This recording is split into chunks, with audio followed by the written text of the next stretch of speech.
কিশোরগঞ্জের ভৈরব রেলওয়ে হাসপাতালে ১৯ বছর ধরে নেই কোনো চিকিৎসক, আছেন একজন মাত্র ফার্মাসিস্ট। তারও দেখা মেলে মাসে একবার, তাই দিনের বেশিরভাগ সময়ই হাসপাতালটি থাকে জনশূন্য। এতে স্টেশন এলাকা ও আশপাশের রোগীরা জরুরি প্রয়োজনে বঞ্চিত হচ্ছেন চিকিৎসা সেবা থেকে।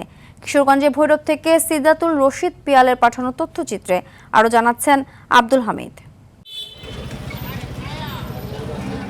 শুধু নামেই চিকিৎসা কেন্দ্র কিশোরগঞ্জের ভৈরব রেলওয়ে হাসপাতাল। এখানে দায়িত্বরত একজন চিকিৎসক ছিলেন ২০০৭ সাল পর্যন্ত। এরপর পার হয়েছে ১৯ বসন্ত, এখনও নিয়োজিত হয়নি কোনো চিকিৎসক। বর্তমানে হাসপাতালের দায়িত্বে রয়েছেন মাত্র একজন ফার্মাসিস্ট, তারও দেখা মেলে কালেভদ্রে।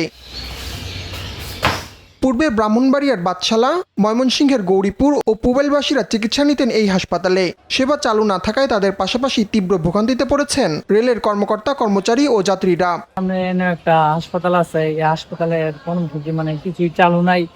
এনে মানুষ যদি একটা চালু থাকতে সাধারণ মানুষের অনেক উপকার হতো। অনেক রুগী আমরা দেখছি ট্রেনে কাটা পড়ে। ট্রেনে কাটা পড়লে রুগী নিয়ে যাওয়া লাগে আমরা শনিবার হাসপাতালে। এখানে ইমার্জেন্সি ডাক্তার আমাদের দরকার বরবের জন্য।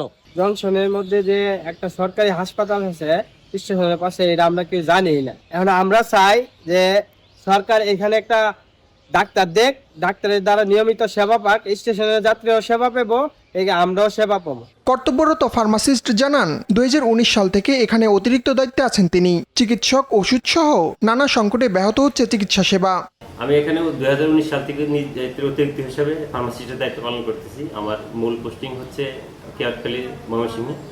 এখানে আমাদের ডাক্তার দীর্ঘদিন যাবত ডাক্তার পোস্টিং হয় না। যদি ডাক্তার পোস্টিং হয় তাহলে আমাদের রোগীর সেবা দেওয়া সহজ হবে। এ বিষয়ে ক্যামেরার সামনে কথা বলতে রাজি হননি রেলওয়ের ঢাকা বিভাগের বিভাগীয় চিকিৎসা কর্মকর্তা ডাক্তার সাজেদা বেগম।